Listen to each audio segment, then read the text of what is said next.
Esta es la segunda parte del debate entre Jaime Dunn y el presidenciable o supuestamente presidenciable Vicente Cuellar. Están hablando acerca de cómo hacerlo legal sostenible, diré lo ilegal sostenible, y nada, personalmente, bueno, cada uno saque sus propias conclusiones. Vean. Muchísimas gracias, querido Jaime, que estaba pidiéndole que también me ayuden a llevar el control de cada uno del tiempo que van a usar en las respuestas. Como le decía, yo me muero de ganas de preguntar un montón de cosas, pero ya tengo varias preguntas aquí del público que nos está acompañando y creo que tenemos que darle la máxima atención porque nos está regalando su tiempo, ¿no? Por supuesto que a cambio de excelente información.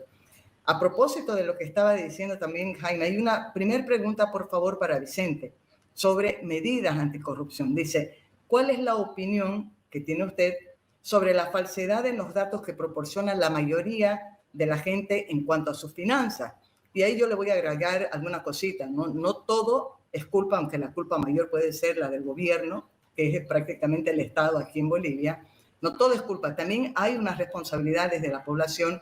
Nos estamos acostumbrando a la informalidad y también a lo ilegal, ropa usada, autos chutos, remedios de contrabando, porque en el fondo, y uno dice muchas veces, resulta mucho más fácil ser informal que formal. Y ahí voy a volver con la pregunta inicial, voy a meter todo en combo, ¿no? La diferencia entre la informalidad y la ilegalidad, si es que acaso las hay.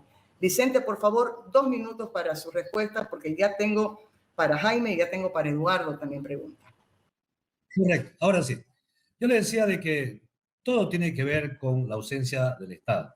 Eh, Cuando tenemos una economía donde el 20% solamente vive en la formalidad y el 80% vive en la informalidad, obviamente somos conscientes de que no hay decreto, no hay leyes, no hay constitución que pueda frenar la ilegalidad porque convive con este modelo económico. Entonces, creo que yo concuerdo de que las leyes no son suficientes para cambiar los hábitos de trabajo y la forma de administrar el Estado. Lo que hace falta es obviamente eh, una, generar una conciencia colectiva en la ciudadanía, pero aparte de eso, la misma gente ha perdido confianza en quienes conducen este país. Y eso tiene que ver e incide directamente en el tema de lo que usted decía, de la informalidad y hasta lo ilícito. Yo prefiero trabajar de otra manera porque no confío en el Estado.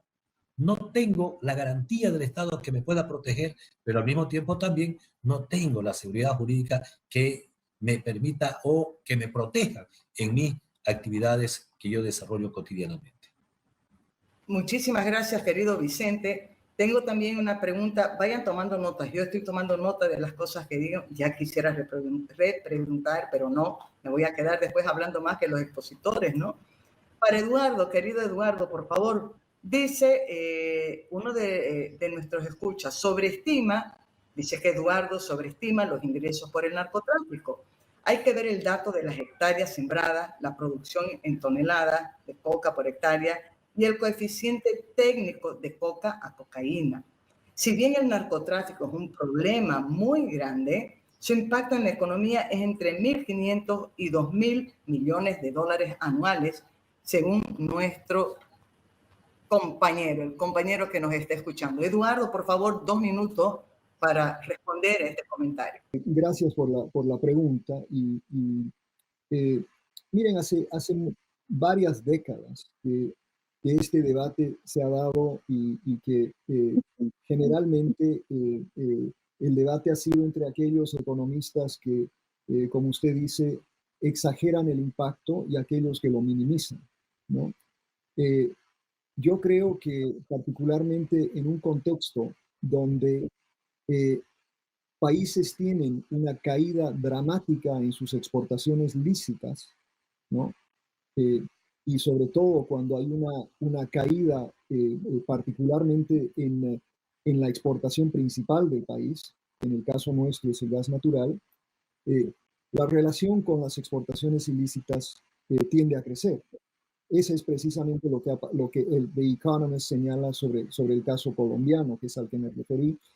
Y usted puede tener razón con las cifras exactas en el caso boliviano, pero creo que la relación entre la producción lícita y de productos lícitos de exportación y la producción ilícita de la cocaína boliviana en particular está creciendo en términos que yo diría que son preocupantes y que están siendo señalados por informes que vemos en Brasil, que vemos en la Argentina, que vemos también reportes importantes de cómo cocaína boliviana está llegando a mercados de Europa.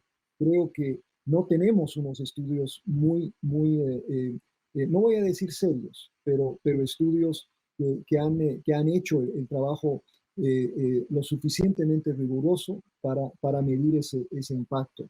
Y me preocupa muchas veces que cuando uno minimiza la importancia de estas industrias ilícitas, uno tiende entonces a no darles la importancia que merecen, particularmente en el contexto de lo que está sucediendo con la enorme expansión del crimen transnacional organizado que hoy afecta a Bolivia y afecta a toda la región. No es una exageración decir que ya ha habido presencia inclusive violenta de grupos transnacionales en ciudades como Santa Cruz, ¿no? Más o menos señalando algo, y yo siempre cuento la historia del Ecuador, donde el Ecuador siempre la idea era que era un país absolutamente tranquilo donde nada pasaba, hasta que pasó. Y en gran medida era porque los ecuatorianos no le paraban mucha atención al crecimiento de lo ilícito de forma exponencial. Querido Eduardo, ya se fueron 3 minutos, le he dado uno de yapa, ¿ve? Dan ganas de seguir, ¿no? Pero bueno, para Jaime, mire que usted se portó muy bien en su primera intervención, no me haga renegar. Mentira, con todo cariño. Ahora, por favor, voy a juntar 2 preguntas porque tienen mucho que ver la una con la otra, dirigida a usted, Jaime. La primera decía, ¿qué medidas específicas se pueden tomar para abordar la explotación ilegal de recursos y reducir su impacto en el medio ambiente y la sociedad? ¿Y por qué digo que la voy a unir a la otra como un convito? Porque sería, ¿tiene el gobierno el poder y el respaldo? Yo diría también, lo voy a meter de mi cosecha, la voluntad para poder frenar la minería y lograr más bien esto, abordar la explotación ilegal de recursos, reducir su impacto en el medio ambiente. Gracias, Maggie. ¿Qué medidas específicas se podían tomar? Decía que justamente al final la decisión de explotar legalmente o ilegalmente, el ser formal, informal, es fundamentalmente una decisión de carácter económico. Hay que hacer que la formalidad sea más ventajosa que la informalidad. Ese es el objetivo que deberíamos buscar. Y hay ejemplos muy concretos y claros. Costa Rica, Perú, donde se dan concesiones, ¿no es cierto?, de bosques, áreas protegidas al sector privado para la explotación dentro del marco de la sostenibilidad con mucho éxito y son un buen ejemplo para Bolivia. En cuanto tiene el gobierno, creo que decía, el poder y la voluntad para combatir la minería ilegal y lo ilícito, bueno, yo creo que no. Por eso decía en mi exposición que es el gobierno, ¿no es cierto? Es el Estado, al final de cuentas, el primero en promover lo ilícito en el país. Y la evidencia es muy clara. Cuando los cooperativistas mineros, ¿no es cierto?, que apoyan políticamente al gobierno, le solicitan al gobierno que en vez de pagar un impuesto a la utilidad del 25%, deba ser un impuesto de 4.8% y el gobierno dice que va a ir por ahí, lo que le está diciendo a ese sector es que ese sector tiene prioridad ante el resto de la sociedad. Entonces, la ley no es igual para todos. Y este es el conflicto que tenemos hoy en día, que han logrado muchas concesiones a pesar de que su actividad es ilegal. Por ejemplo, la regalía en la explotación minera está alrededor del 7% y ellos apenas pagan el 2.5%. Lo mismo pasa con el contrabando. El contrabando es un gran generador de empleo al final y la informalidad en este gobierno ha crecido de más o menos el 35-40% en 2006 a cerca del 85% hoy. ¿Por qué? Porque el gobierno trabaja ese tipo de actividades. Muchísimas gracias, querido Jaime. Tengo una pregunta para Vicente Cuéllar en este segundo panel que está promoviendo el Grupo Nueva Economía. Dice, ¿qué políticas está aplicando para combatir el problema estructural de la corrupción en el mini estado que es la universidad pública, Vicente? Tiene 2 minutos. A ver, no, para la persona que pregunta debe saber que en las universidades públicas existe el cogobierno docente estudiantil. Todas las decisiones que se toman en las instituciones públicas corresponde que el 50% la suman los estudiantes y el otro 50% la suman los docentes. Pero por otro lado, en las universidades públicas, como la Universidad Autónoma Gabriel René Moreno, hay separación de poderes. Hay un órgano legislativo y fiscalizador y hay un órgano ejecutivo. Quien les habla es cabeza del ejecutivo, pero tengo un órgano legislativo y fiscalizador que es el ilustre Consejo Universitario. Precisamente en este momento se está llevando a cabo el tercer Congreso Universitario para modificar nuestra Constitución, para modificar nuestro estatuto orgánico de la universidad, que debe ser cambiado cada 5 años. Entonces, si bien nosotros tenemos mecanismos administrativos de control y fiscalización, pero al final de cuentas, la máxima instancia fiscalizadora es el ilustre Consejo Universitario. Muchísimas gracias, querido Vicente. Qué bien se ha portado el rector, che, en esta respuesta. ¿Ah? Lo vamos a patentar eso. Tengo una pregunta tanto para Jaime como para Eduardo. O sea, las dos personas están aludidas en esta. Dice, ¿calificarían a Bolivia como una narcoeconomía? 1 minuto para cada uno, porque así seguimos adelante. Bueno, yo en realidad no diría es un narcoestado, yo diría es un anarco-cleptoestado. Hay anarquía, hay narcotráfico y hay robo descarado, hay corrupción. Bueno, miren, esa terminología, por supuesto, es terminología que se ha usado mucho para hablar de narcoestado, de narcoeconomías, etc. Estoy teniendo algún retorno ahí. Sí. Perfecto. Sí. El tema, perfecto. El tema es, yo creo que podemos ponerle una serie de calificativos, ¿no? Yo vengo hablando del caso boliviano como un estado dominado básicamente por un gobierno que tiene un esquema de autoritarismo competitivo, pero preservando una esencia, lo que yo denomino neopatrimonial, que fluyan todas las actividades ilícitas, ¿no?, como una característica central de cómo este gobierno y cómo de alguna manera se relaciona con la sociedad, con la economía y con lo político.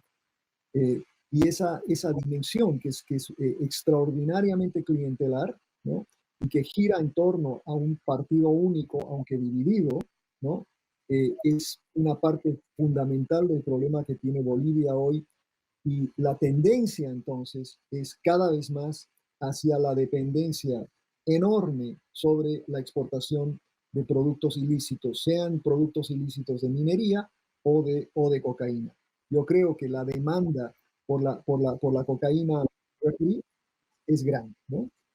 Pero quedémonos con mi caracterización y preferiría no usar eso de narcoestado o narcoeconomía, ¿sí? Muchísimas gracias, querido, al tema de la ilegalidad versus informalidad, o si es lo mismo o es diferente. ¿Y por qué les estoy planteando? Anote Lampa al final ya, porque voy a dar prioridad, pero si no, yo me olvido. ¿Por qué estoy planteándoles esta pregunta? Porque ya hay una discusión de que no es lo mismo informalidad que ilegalidad, y más bien como viéndolo con una mirada así paternal al tema de la informalidad, justificando con el tema de la pobreza, en fin. Y sí, lo malo de todo es la ilegalidad. Yo no sé dónde hay la frontera entre lo ilegal y lo informal, pero eso está anotadito para después, ¿ya? Para los tres. A Vicente, por favor, dice, una opinión. ¿Por qué no usamos la biotecnología, semillas mejoradas en Bolivia? En esta coyuntura que estamos viviendo, sobre todo considerando los cambios climatológicos. Vicente, por favor, 2 minutos.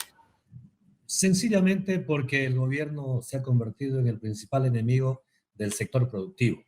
La Universidad Autónoma Gabriel René Moreno hace unos 9 meses atrás ha presentado un estudio sobre el uso de la biotecnología o de semilla mejorada para mejorar nuestro rendimiento y disminuir costos. Sin embargo, el Ministerio del Ramo no ha tomado en cuenta ese estudio que realizó la universidad y nosotros venimos insistiendo de que hay una competencia desleal del mismo Estado. ¿Por qué? Porque por un lado impide el uso de la biotecnología en el sector agropecuario, pero por otro lado ellos mismos importan semillas mejoradas y llenan los hilos que tiene MAPA. Entonces, la respuesta es sencilla, sencillamente porque el gobierno no permite el uso de la biotecnología. Recién, hace un mes atrás, el señor presidente se ha pegado a conversar con la CAIN, con la CAO, para hablar de biotecnología, obviamente solamente porque está en campaña preelectoral. Muchísimas gracias, querido Vicente. Yo digo que el gobierno los está usando, los del sector productivo, sobre todo para la foto, ¿no? Porque no sé si tiene realmente una intención de llevar adelante lo que propone. Necesita mucho mostrarse concertador. Eso ya es una opinión, ni siquiera es una pregunta de mi parte, ¿no? Mil disculpas, pero no puedo con mi carácter. Vamos con Jaime, por favor. Dice, tomando en cuenta que este es un problema tan complejo, ¿no? ¿Cómo se podría abordar el tema de una manera realista? ¿Y cuál sería el costo de una lucha frontal contra lo ilícito? Bien, yo creo que deberíamos justamente ir a la base de la pregunta que tú hacías también de lo informal y lo ilegal, ¿no es cierto? Que son dos conceptos también que tienden a mimetizarse, pero no necesariamente siempre son lo mismo.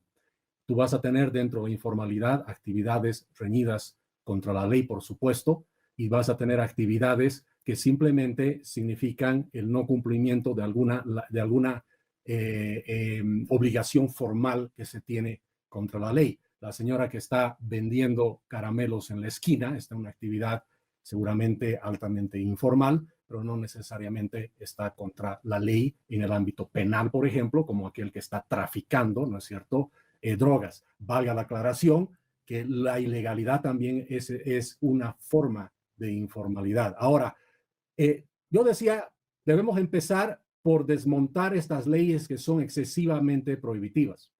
Por ejemplo, la informalidad se puede resolver, la informalidad que no es ilegal, sabemos, se puede resolver principalmente bajando los requisitos, la burocracia, y aquella que es ilegal como el contrabando, bajando los impuestos y los aranceles. Otra vez, aquí es una cuestión de qué es económicamente más factible hacer. La gente, nosotros, por ejemplo, formamos parte de esa informalidad también, porque yo les hacía la pregunta, levante la mano el que nunca ha comprado algo de contrabando.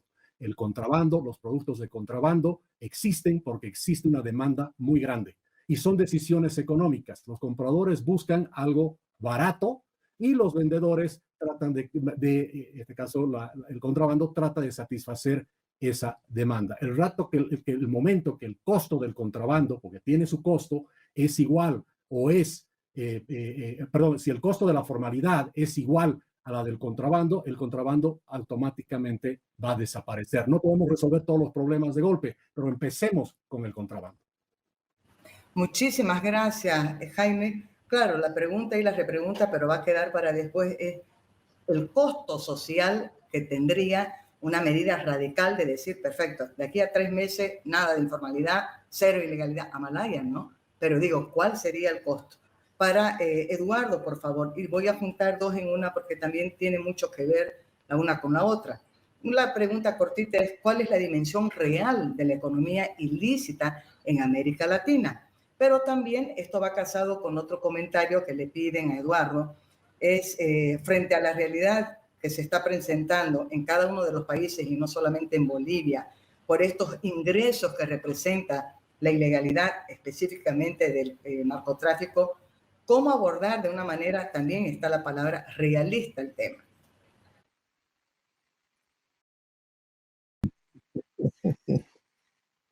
Muy difícil responder a esa pregunta. Fíjense, saliéndonos un poco del tema boliviano, yéndonos a un caso que yo creo que es emblemático de esta situación, que es el caso venezolano, donde está más que documentado lo importante que es para ese país la producción ilegal de minerales, la producción ilegal y el tránsito de drogas a través de ese país y la relación con el Estado, y especialmente con algunos actores del Estado. Eh, eh, ¿Cuánto significa eso para Venezuela?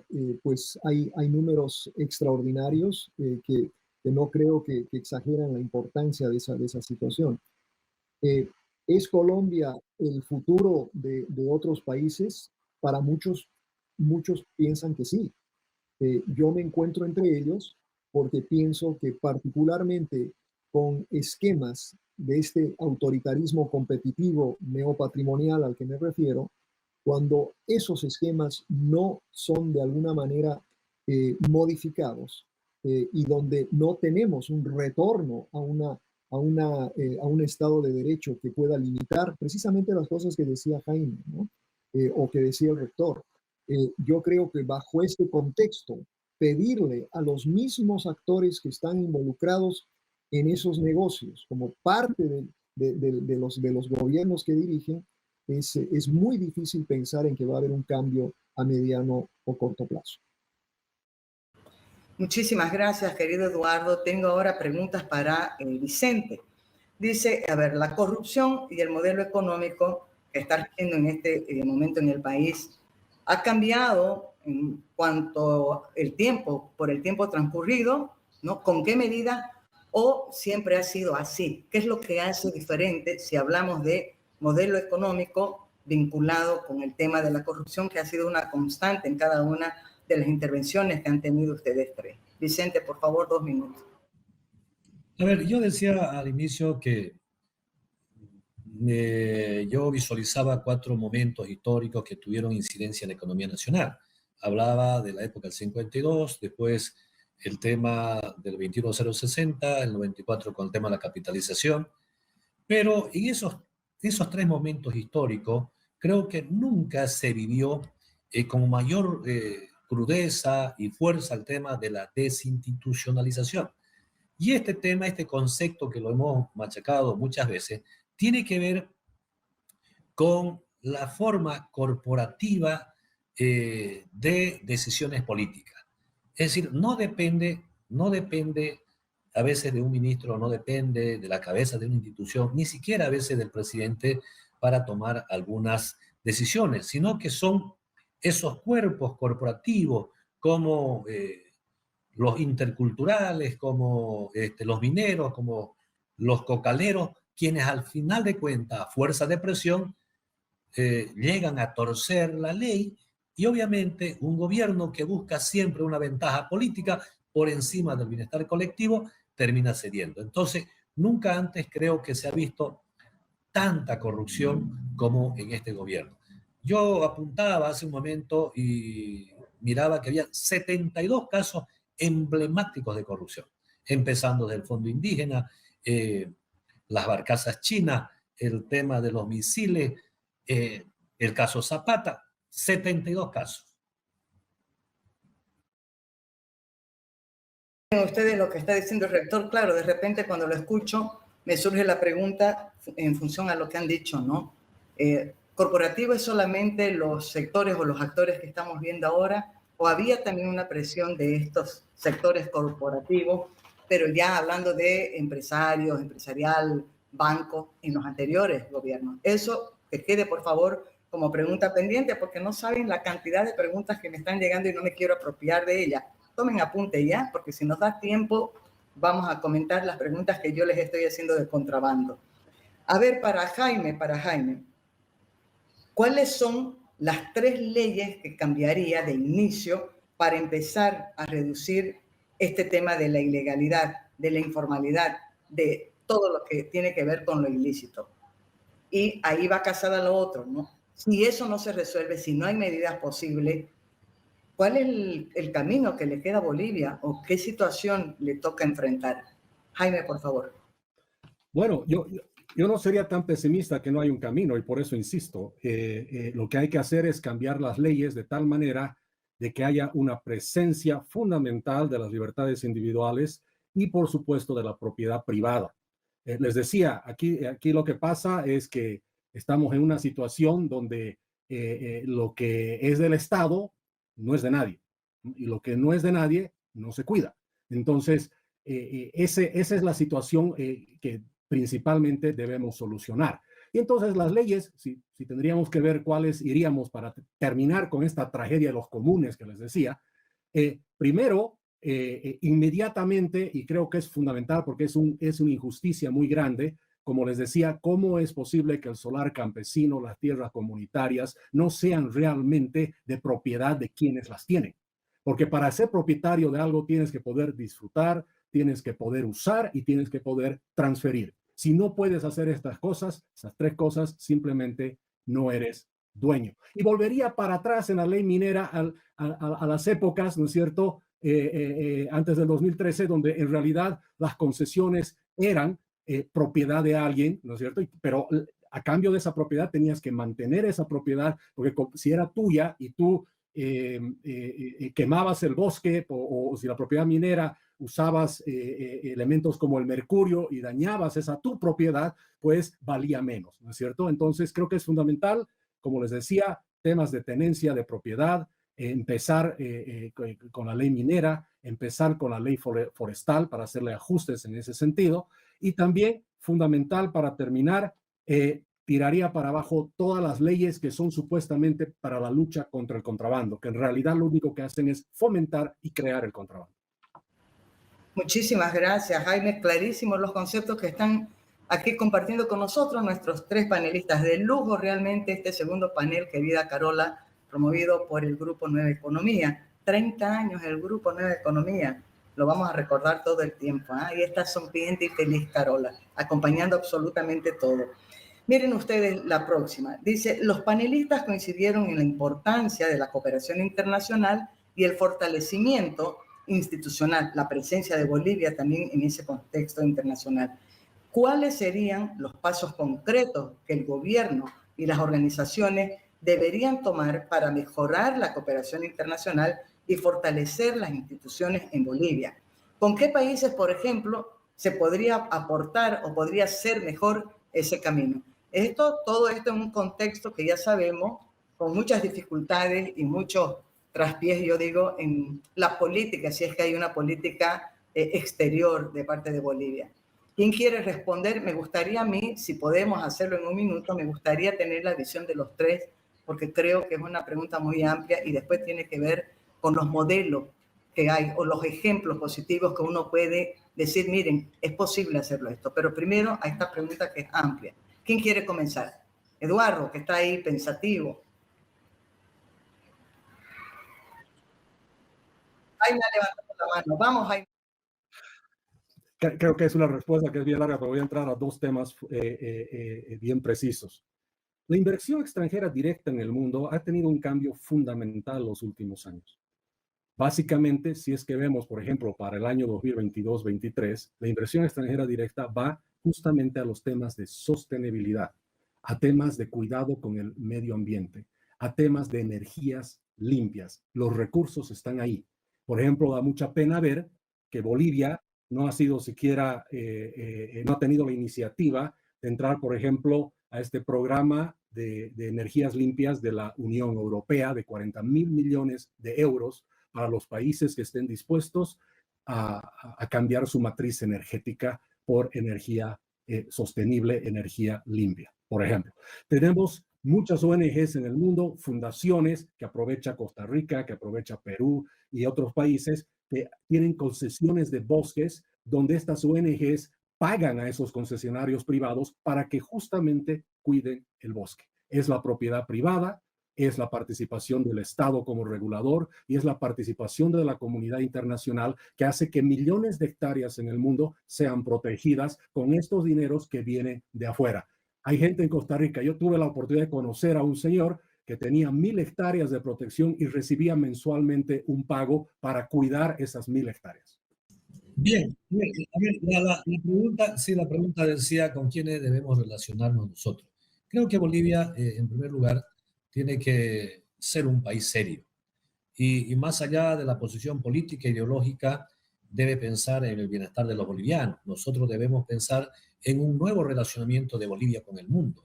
No podemos hacer negocios solamente con los chinos, no podemos hacer negocios solamente con los rusos, sino que más allá de esa afinidad política e ideológica, nosotros tenemos que pensar cómo hacemos atractivo a este país para la inversión extranjera, cómo nosotros le damos seguridad jurídica para atraer inversión extranjera. Entonces, la respuesta concreta es que Bolivia debe pensar en un nuevo relacionamiento de Bolivia con el mundo. Querido Eduardo, ¿quiere comentar sobre esta pregunta? Muy breve.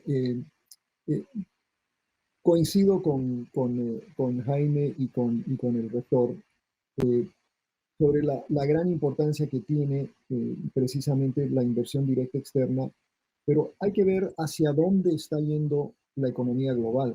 Y yo creo que ahí es donde Jaime tiene mucha razón. En vez de seguir pensando en lo que hemos sido como país, hay que pensar en hacia dónde va la economía en el mundo. Eso es un punto absolutamente importante.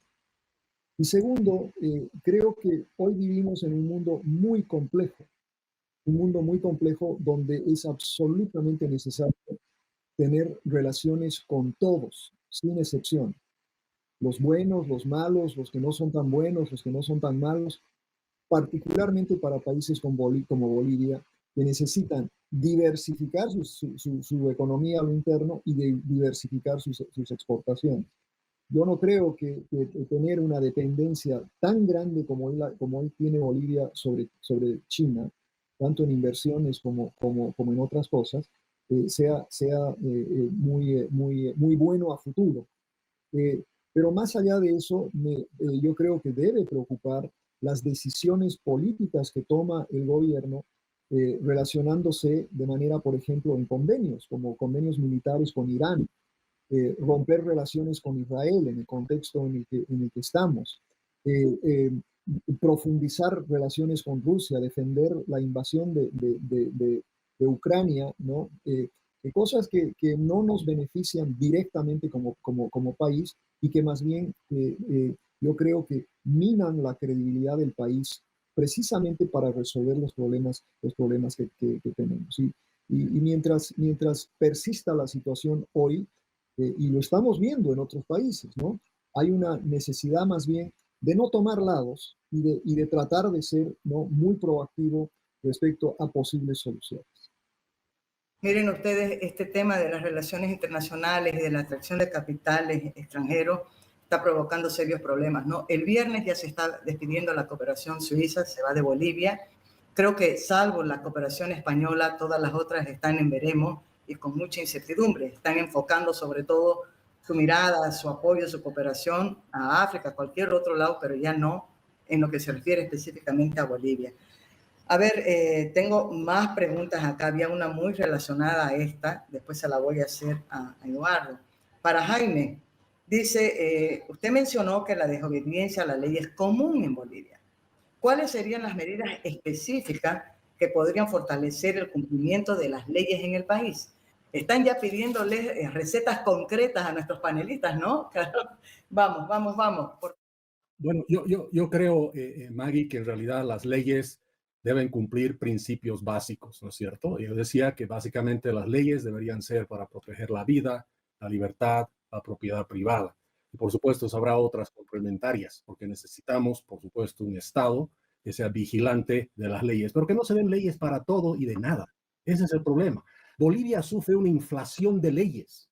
O sea, las leyes tienen este problema igual que el sistema monetario. Cuando hay mucho billete, se devalúa. Cuando hay mucha ley, también se devalúan las leyes. Ese es el problema que tenemos en Bolivia. Y especialmente cuando son leyes que no van a proteger los tres elementos que digo, y principalmente no son leyes que se hacen a favor de la población. Cuando la gente vea que las leyes nos favorecen y hace que todos tengamos una igualdad ante la ley, se va a promover el respeto a la institucionalidad y también el respeto, obviamente, al Estado de Derecho. Las leyes tienen que ser pocas y de alta calidad.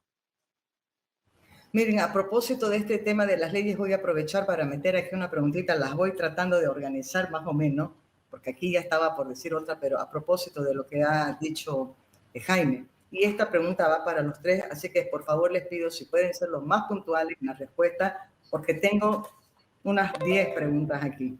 Creo que toda la mayor cantidad que podamos compartir de las preguntas de la gente que nos está regalando su tiempo para acompañarnos, hay que darle gusto. Para los tres, a propósito de leyes, ¿creen ustedes que como paso inicial se tendría que reformar nuevamente la Constitución? 1 minuto para cada uno.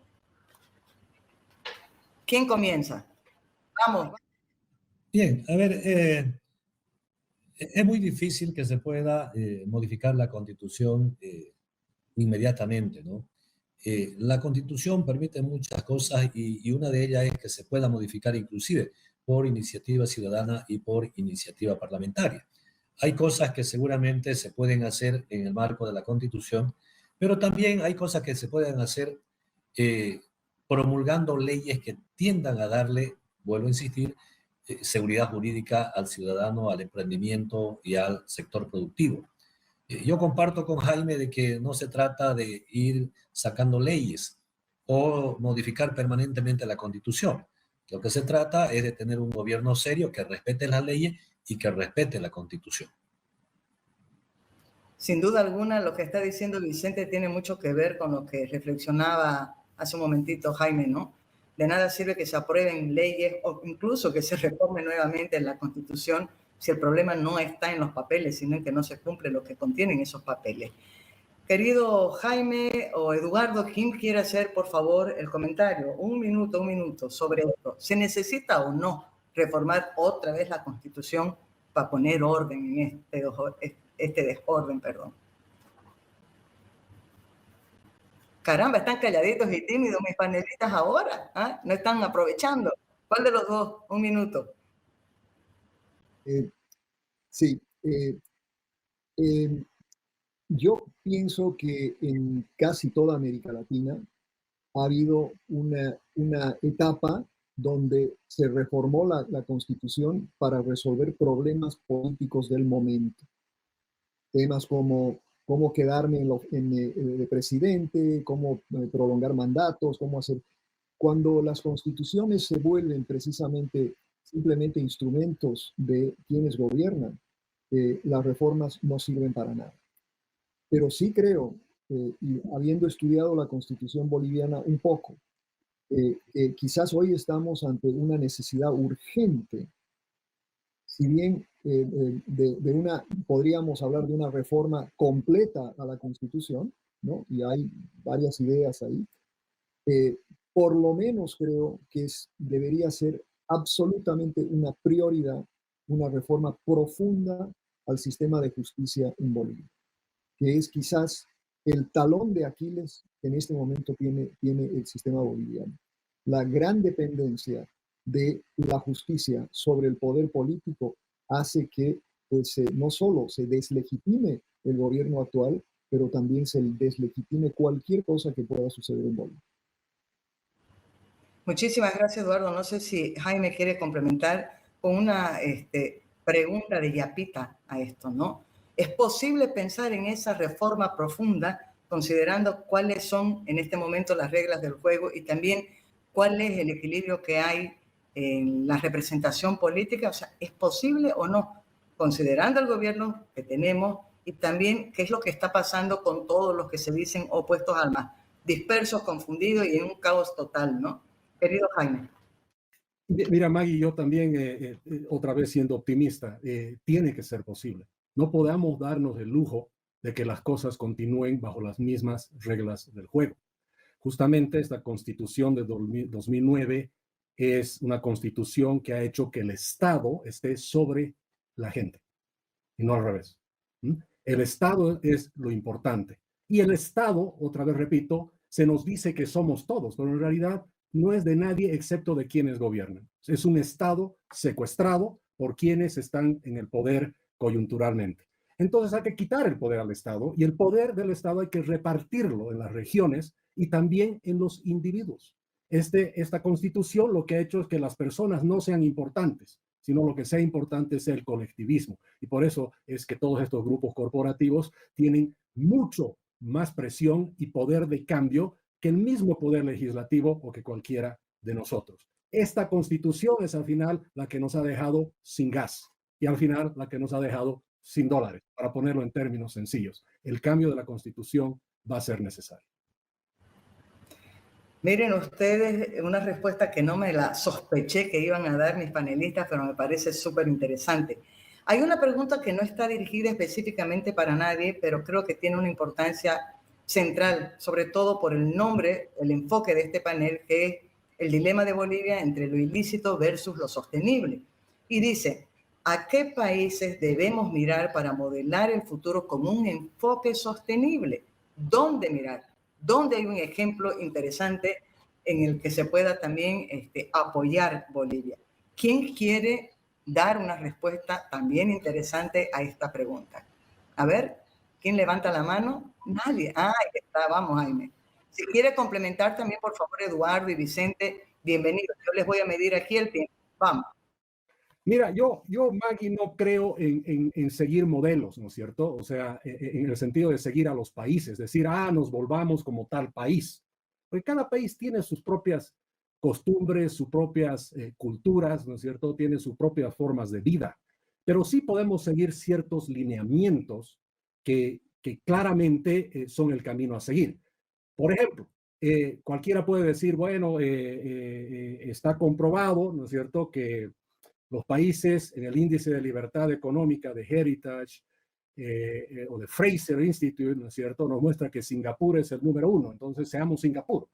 Bueno, pero veamos, Singapur tiene muchas cosas que yo no quisiera tener, ¿no? Hay de alguna manera un gobierno autocrático, no necesariamente una democracia como quisiéramos, ¿no es cierto? Pero sin embargo, se está usando un índice donde se ve que mientras la gente es más libre, el Estado es más pequeño, cuando es un país que macroeconómicamente se maneja con responsabilidad, cuando el sector privado y los individuos son más importantes, pues los países tienden a crecer más. Entonces deberíamos seguir más las tendencias de estos indicadores. Miren, a mí me tocó ser asesor del presidente Danilo Medina, como parte de su equipo de República Dominicana, y a mí me encantó cuando escuché al presidente y sus ministros decir, no se trata, justamente decían, de seguir a un país, pero nos pongamos, decía el presidente, la meta de que cada año deberíamos subir 3 escalas en los índices del doing business, de hacer negocios, ¿no?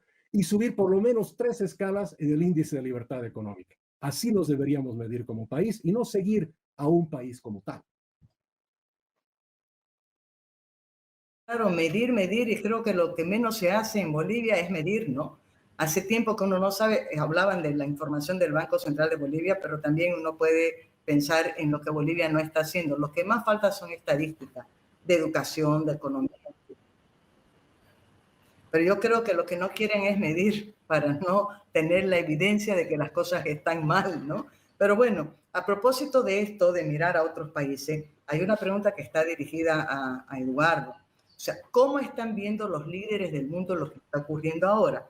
Y la preocupación que tiene, ¿será que los países, porque no es solamente un problema de Bolivia, van a tener que definitivamente transar de manera ya abierta con lo ilegal, con lo ilícito?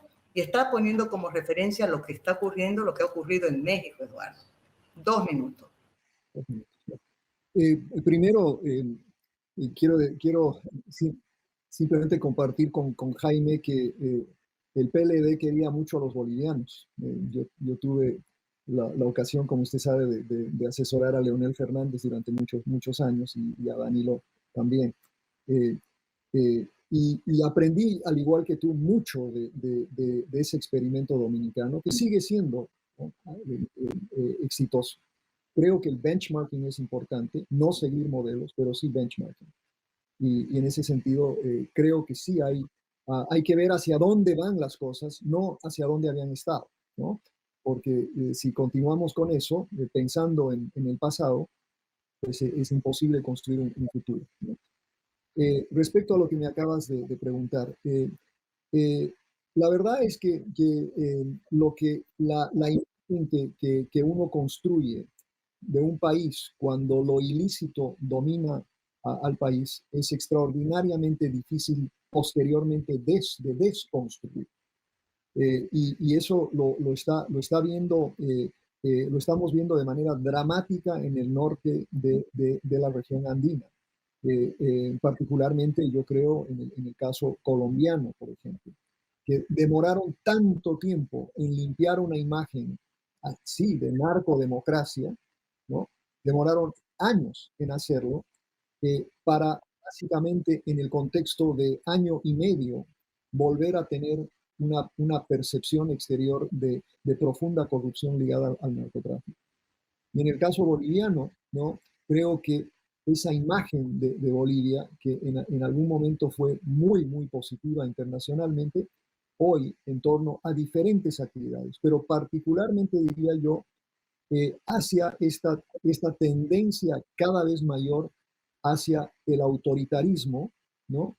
Y hacia un autoritarismo mal gobernado, porque quizás uno hasta podría decir, bueno, por lo menos hay orden y eficiencia y crecimiento y distribución, o lo que sea, pero estamos entrando a un país que tiene tendencias al autoritarismo, pero tiene también una crisis institucional profunda, tiene un problema de lo ilícito extraordinariamente profundo, y tiene sobre todo, que es lo peor, cuando en un estado autoritario se quiebra el partido que supuestamente le está dando orden a todo. La verdad que grave el panorama, aunque tenemos aquí un optimista que es Jaime, ¿no? Tengo una pregunta, por favor, para Vicente. ¿Cuál es el rol, están preguntando, cuál es el rol que debe jugar la sociedad civil en su conjunto, pero también los partidos políticos que se dicen de oposición? Estamos enfocando sobre todo en la responsabilidad, la culpa, la presión, el peso, todo que tiene el partido de gobierno, por la fuerza, ¿no? Pero, ¿y la responsabilidad del resto de la sociedad civil, de los otros partidos políticos? Vicente. A ver, creo que ya en honor al tiempo, yo creo que va a ser la última intervención. A ver, cuando vivimos en un país que muy bien lo caracterizaba Eduardo, con abuso de poder, con persecución política, con un Estado totalmente poderoso pero totalmente abusivo, la sociedad civil medio que se abstrae y no quiere participar activamente. Pero al margen de eso, también tenemos una clase política, no sé si vale el término de clase política, pero vivimos con una clase política muy devaluada que no genera confianza. Entonces yo cuando hablaba hace un momento Jaime y decía que no podemos copiar modelos porque tenemos una realidad distinta, una idiosincrasia distinta, yo comparto. Y yo creo que todo tiene que ver con el tema de la educación. Casi que la educación es inversamente proporcional a todos estos males que nos aquejan a los países como Bolivia. Seguramente si tenemos una mejor educación vamos a tener menos delincuencia, menos abusivo, una justicia mucho más transparente, vamos a tener gobernantes seguramente con otra visión de país. Entonces la educación juega un rol fundamental y lamentablemente las universidades perdieron protagonismo. Perdieron protagonismo y son instituciones ciegas, sordas y mudas que no se inmutan por lo que ocurre en nuestro entorno. Lejos de ser instituciones orientadoras de la sociedad, perdieron protagonismo y por lo tanto también es una consecuencia los males por los cuales está atravesando nuestro país. Gracias, querido. Digo que estamos entrando ya a la recta final de este segundo panel auspiciado por el Grupo Nueva Economía. Son 9 paneles en realidad, ya comenzó la semana pasada con uno y esto va hasta los primeros días de diciembre, si no me equivoco, ya después voy a decir. Pero necesito que en esta última intervención, por favor, cada uno de ustedes en un minuto redondeen la idea final, la idea fuerza, pensando en que uno de los propósitos de este panel es el de echar luces, ¿no? Hemos hecho ya diagnósticos, pero vamos con una conclusión. Concretamente, a partir de todo lo que hemos hablado, desinstitucionalización, el peso del ilícito, la fuerza del gobierno, la poca posibilidad que hay de que los cambios se sucedan, la necesidad de una reforma de la Constitución, todo lo que ustedes han dicho, ¿no? ¿Qué podríamos resumir como una propuesta? Cada uno, por favor, con un minuto. Que quede eso en la cabecita de toditos los que nos han acompañado en esta jornada maravillosa, que pese a ser un tema tan duro, cuando lo presentó nuestra querida anfitriona, lo presentó de una manera tan poética que hasta sonaba bonito, ¿no? Vamos con las conclusiones. ¿Quién toma la palabra? Un minuto, yo sé que es poquingo, pero es lo que nos toca. 1,5 minutos, digamos, ¿ya? Sí, yo tomo la palabra porque quiero continuar también con lo que decía Vicente, totalmente de acuerdo que la educación es fundamental, pero también la institucionalidad, ¿no es cierto? Es fundamental para que un país pueda funcionar como debe de ser. Acemoglu, Daron y James Robinson en su libro ¿Por qué fracasan los países? Justamente nos demostraban en un estudio muy interesante que es la falta de institucionalidad. Eso es fundamental y se debe complementar con la educación. Por ejemplo, nosotros los bolivianos, todos los bolivianos no respetamos un semáforo en nuestro país, pero cuando llegamos a Miami, salimos de las fronteras de Bolivia, respetamos todas las leyes. Entonces no es necesariamente la educación, es porque vamos también a un país donde la institucionalidad es fuerte y la respetamos. Creo que es fundamental también, a manera de concluir, repito, insisto y no me canso nunca, respeto a la vida, la libertad y la propiedad privada deben ser los ejes y los pilares por los cuales y sobre los cuales descansa el Estado, un Estado ágil, un Estado pequeño, donde lo importante es la persona, el ciudadano, no el gobierno. Gracias, Maggie. Muchísimas gracias, Jaime. ¿Quién sigue? Vicente, Eduardo. Vicente, vamos, Vicente. Mira, además Jaime ha medido así el tiempo. Vamos, Vicente.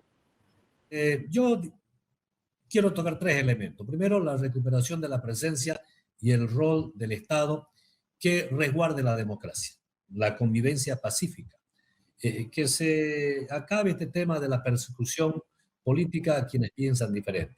Segundo punto, que yo estoy convencido, hay que cambiar el modelo económico, nosotros necesitamos una economía con mayor libertad económica y finalmente necesitamos seguridad jurídica. Necesitamos un órgano judicial totalmente independiente donde se respeten los derechos fundamentales de los ciudadanos y donde se le brinde seguridad jurídica a todo aquel que incursiona en un emprendimiento o tiene una actividad productiva.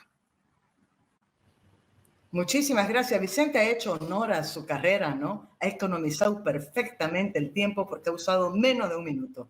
Eduardo, querido. Yo voy a tomar las recomendaciones de mis contertulios, que creo que son excelentes. Lo único que estoy en desacuerdo con Jaime es que ya en Miami nadie respeta las reglas de tránsito tampoco. No sé, pero parto de lo siguiente, ¿no? Yo sí creo que es extraordinariamente importante recuperar la democracia en Bolivia. Creo que es difícil para mí decirlo, pero y cada vez me es más difícil explicar por qué en Bolivia ya no hay una democracia. Yo creo que la tarea central hoy en día es recuperar esa democracia. Para poder hacer todo lo que manifestaron tanto el rector como Jaime. Y segundo, quiero hacerlo en torno de una preocupación fuerte en un contexto como el que vive Bolivia, que tiene que ver con esa pregunta que hicieron sobre el papel de la oposición. La oposición en Bolivia tiene tanta culpa de lo que está pasando en Bolivia como el mismo gobierno. Hay en Bolivia lo que para algunos es una oposición funcional, que ha servido para construir este esquema de autoritarismo por motivos que uno puede especular o puede pensar que existen, pero también hay otra reflexión importante y con esto concluyo. Yo creo que si la oposición en Bolivia no se unifica en torno a una figura, a un programa, a una plataforma, en el contexto de este autoritarismo que juega a las elecciones, por eso es autoritarismo competitivo, en un año tendremos, en 2 años, perdón, tendremos la continuidad del modelo. Con una oposición atomizada, que es lo que hemos venido teniendo históricamente, muy difícil. Pregúntenles a los venezolanos, por ejemplo, y vean lo que está sucediendo en Argentina con esa oposición también balcanizada. Gracias. Clarísimo, Eduardo. Yo creo que esa provocación hecha aquí al final por Eduardo me lleva a repetir algo que estamos diciendo desde hace tiempo, ¿no? En primer lugar, parece que la oposición ha nacido en el 2022, 2020, 2023, porque es como que no supiera qué es lo que está ocurriendo o con quién está lidiando. Y lo otro que creo que es necesario que desde la sociedad civil también se interpele a esos políticos, a los partidos, para decirle, por favor, si es verdad que ustedes defienden la democracia y están pensando en el bien del pueblo, sean coherentes y consecuentes con ese discurso y demuéstrennos en los actos que están cumpliendo con lo mismo. Creo que ha sido súper enriquecedor este panel. Vamos a agradecerle, por supuesto, al Grupo Nueva Economía, que está celebrando a lo máximo sus 30 añitos con un ciclo, el segundo de verdad, de paneles como el que hemos vivido hoy. Este es apenas el segundo, todavía faltan 7. Tenemos que agradecerle profundamente la participación de Eduardo Gamarra, de Vicente Cuéllar, de Jaime Dunn, que fue el más puntual de todos, por si acaso, lo voy a destacar, ¿no? Vamos a darle un premio, voy a decirle a Nueva Economía que le demos un premio por haber sido el más puntual de todos. ¿Ah? ¿Ah? ¿Qué iba a decir Eduardo?